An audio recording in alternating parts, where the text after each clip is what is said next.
Hello friends, कैसे आप सब। आई होप कि आप सब अच्छे होंगे। फ्रेंड्स, मैं डॉक्टर कविता और आज आप सबके साथ में एक नया टॉपिक और नया सब्जेक्ट लेकर आई हूँ, इंग्लिश ग्रामर, जिसमें हम करेंगे एक्टिव पैसिव। ठीक है। देखो, एक्टिव पैसिव इसमें कुछ ज़्यादा रूल वगैरह ना लेकर हम बहुत सिंपल तरीके से इसको करेंगे कि आपको समझ आ जाए। अगर आप रोल में चले गए एक बार तो बहुत समझना मुश्किल हो जाता है, चीज़ें काफ़ी डिफ़िकल्ट हो जाती हैं। कितने आप रूल्स याद रखोगे, कितने। तो ये जो एक्टिव पैसिव है, ये बिना रूल्स के भी आप याद कर सकते हो, इनको समझ सकते हो। ठीक है। तो मेरी कोशिश यही रहेगी बिना रूल्स के आपको समझाई जाए और आपके एग्जाम्स में मार्क्स ना कटें। तो हम शुरू करते हैं।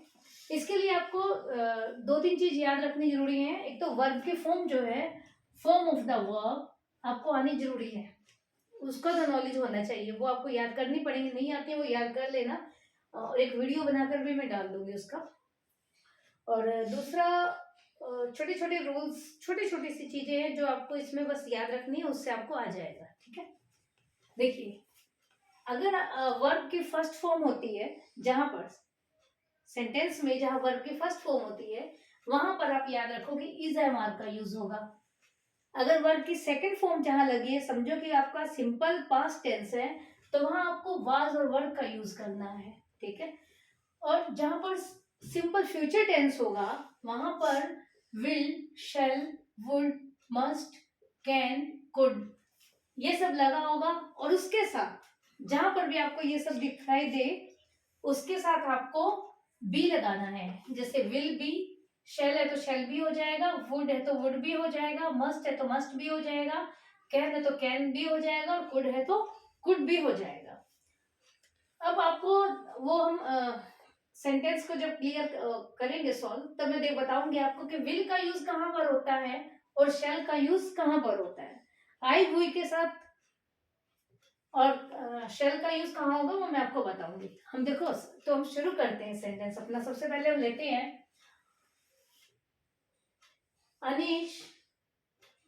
आशीष अनुराग मेक्स अ नॉइज, ये आपका सेंटेंस हो गया। अब आपको इसमें देखना ये है कि वर्ब की फॉर्म कहाँ पर है। जहां पर आपकी वर्ब की फॉर्म है, उसके बाद जो आपका बचता है ये ए नॉइज। ठीक है। ए नॉइज, देखो ये आपका सब्जेक्ट है, ये आशीष और अनुराग सब्जेक्ट हो गए, ये आपकी वर्ब की फॉर्म हो गए, और ये आपका ऑब्जेक्ट हो गया। ठीक है। अब आपको करना क्या है, इस ऑब्जेक्ट को सब्जेक्ट बनाना है। ठीक है। रहेगा ये ऑब्जेक्ट ही, लेकिन सब्जेक्ट की जगह आ जाएगा ए नॉइस। यहां पर लेकर के आओ ए नॉइस।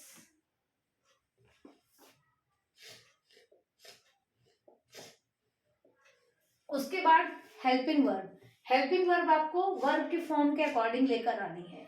वर्ब की फॉर्म देखो, मेक, मेक के साथ मतलब वर्ब की फर्स्ट फॉर्म के साथ एस या ई एस लगा है, तो आप क्या लगाओगे, इज एम आर का यूज करोगे। अब देखो, इज एम आर का यूज कहां पर होगा, आपको पता है कि एम का यूज होता है आई के साथ, आर का यूज होता है प्लूरल के साथ। तो ए नॉइस क्या आएगा, is. A noise is verb की फर्स्ट फॉर्म हो या वर्ब की सेकंड फॉर्म हो, ऑलवेज वर्ब की थर्ड फॉर्म में चेंज हो जाएगी। ठीक है। अब जैसे मेक है, मेक का क्या हो जाएगा, मेड हो जाएगा। ए नॉइज इज मेड बाय ये आशीष और अनुराग।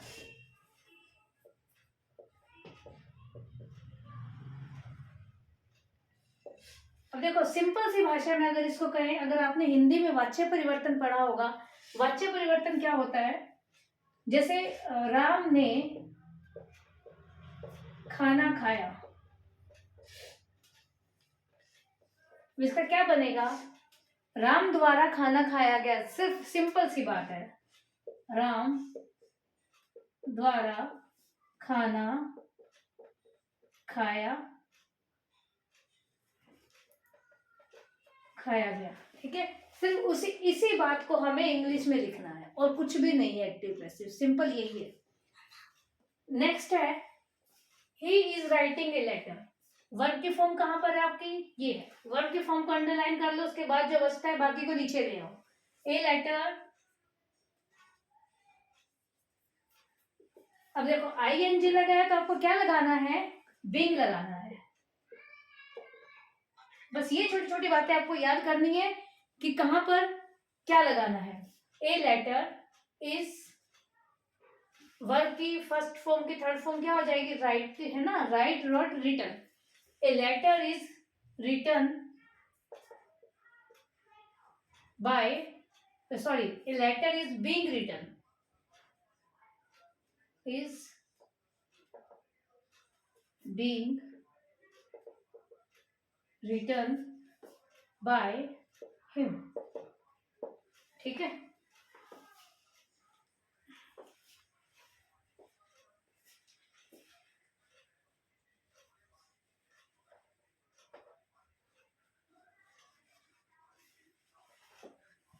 Next, he stole my book. Verb की फॉर्म कहाँ है, यहाँ है। इसके बाद क्या बचता है, माई बुक। माई बुक को यहाँ नीचे ले आओ, स्टार्टिंग में माई बुक। उसके बाद हेल्पिंग वर्ब कौन सी लगाएंगे, स्टॉल है, स्टॉल सेकंड फॉर्म है तो कौन सा आएगा, सेकंड फॉर्म अगर थी, सॉरी सेकंड फॉर्म है तो यहाँ पर ये सिंपल पास्ट टेंस है। सिंपल पास्ट टेंस में क्या लगाएंगे, वाज वर्ड लगाएंगे। और वाज वर्ड किस कंडीशन में लगाते हैं, वाज अगर सिंगुलर है और प्लूरल है तो वर आएगा। अब यहाँ पर बुक है सिंगुलर है तो वाज आएगा। My book was still stall, stolen third form, was stolen by him. ठीक है, समझ आया। अगर कुछ ना समझ आए तो वीडियो का आप बैक करके देख सकते हो। Next, Nutan has written. हम जितने भी वॉइस हैं सबका एक एक एग्जाम्पल मैं यहाँ पर ले रही हूँ। Nutan has written this letter. Verb की फॉर्म कहाँ है, यहाँ पर है। उसके बाद क्या बचा, दिस लेटर। दिस लेटर को यहाँ पर ले आओ, दिस लेटर। अब हैज रिटन है, देखो हैज हो, हैव हो या हैड हो, ठीक है, उसके साथ हम क्या लगाएंगे, बीन का यूज करेंगे, been. This letter have, sorry has है ना, this letter has been, has been write wrote written, has been written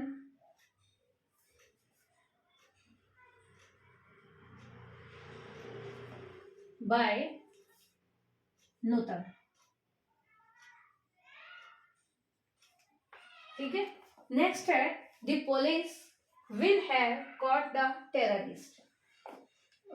verb की फॉर्म कहाँ है इसमें, ये कॉट है। कॉट के बाद क्या बचा, the terrorist. The terrorist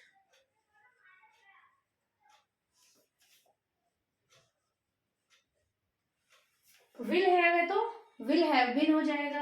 the terrorist will have been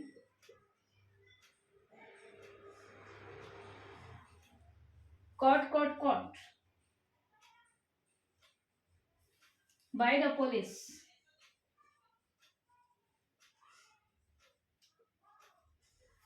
ठीक है, समझ आया इतना, ज्यादा मुश्किल नहीं है, प्रैक्टिस करोगे तो अपने आप अच्छे से समझ आ जाएगा। ठीक है,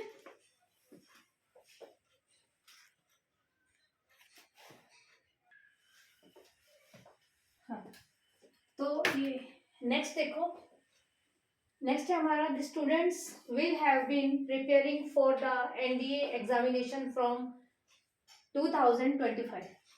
अब इसमें आपको एक चीज ध्यान रखनी है कि ये जो फ्रॉम 2025 दिया हुआ है ना, इसको ये समझो कि एक्स्ट्रा है, इसको भी आपको नहीं देखना है, इसको छोड़ दो।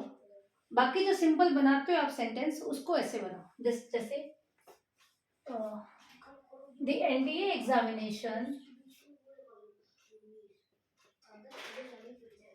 आपके वर्ब की फॉर्म कहाँ पर है, प्रिपेयरिंग, ये उसके बाद जो बचा है NDA examination. The NDA examination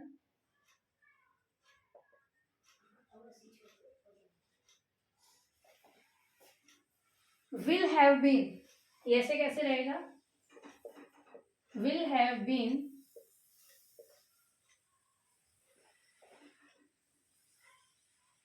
being prepared, prepared आ जाएगा, prepared by the students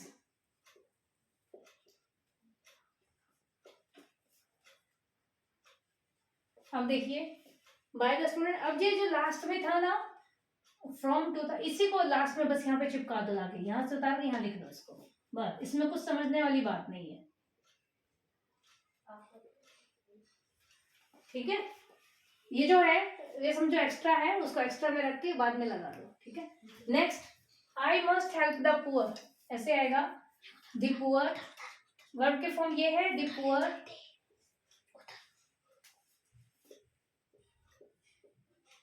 must है तो मस्ट बी आ जाएगा, the poor must be help by, I है तो मी आ जाएगा, ठीक है।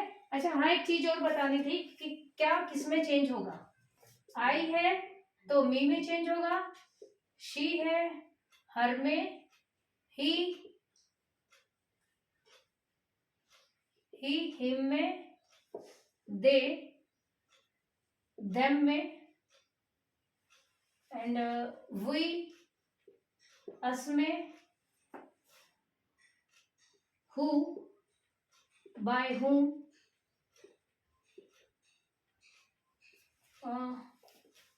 दे देम, और कुछ बचा होगा तो देख लेंगे। हाँ नेक्स्ट है we have must respected our elders, इसको कैसे करेंगे, आवर एल्डर्स, वर्ब के फॉर्म ये है our elders must be respected by, sorry must have been है, must have been respected by us, ठीक है। अब एक इस ये थोड़ा नया वाला है सेंटेंस, इसको देखिए ध्यान से, nobody could nobody could kill the criminal, ठीक है।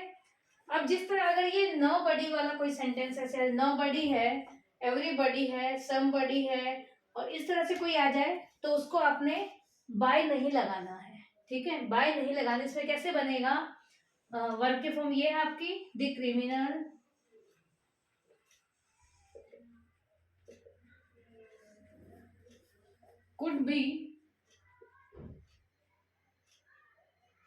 could be the criminal could be killed,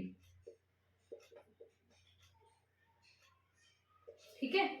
इस तरह से आपको nobody, somebody, everybody इस तरह से ये आ जाए तो आपको इसको छोड़ देना है। वो देखो कोई भी काम अगर किया जा रहा है, ये वेल अंडरस्टूड है कि कुछ भी काम किया जा रहा है तो किसी ना किसी के द्वारा तो किया गया होगा ना, इसलिए इनमें nobody, somebody और anybody का यूज नहीं होगा।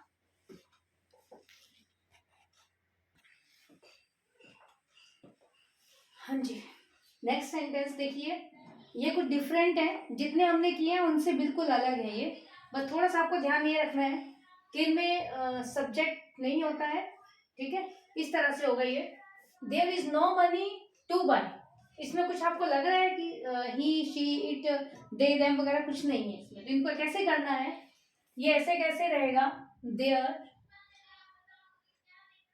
Is no money,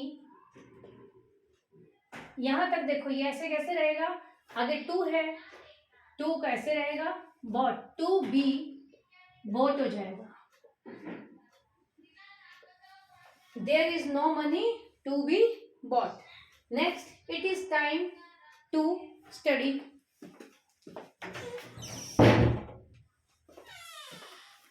it is time to study, yes ये भी ऐसे होगा, it is time to be studied हो जाएगा, STUD,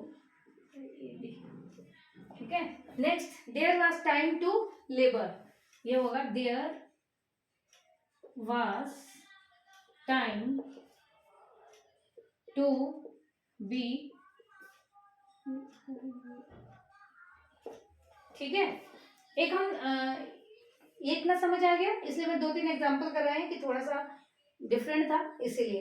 अब हम देखते हैं कि जिस सेंटेंस में डबल सब्जेक्ट और डबल ऑब्जेक्ट होता है उसको कैसे सॉल्व करते हैं।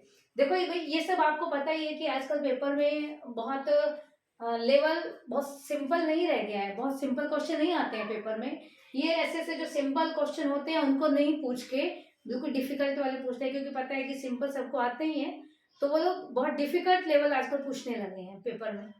तो इस तरह से हमें बहुत डीपली स्टडी करनी होगी अगर हमें अपने एग्जाम क्रैक करने हैं तो, ठीक है।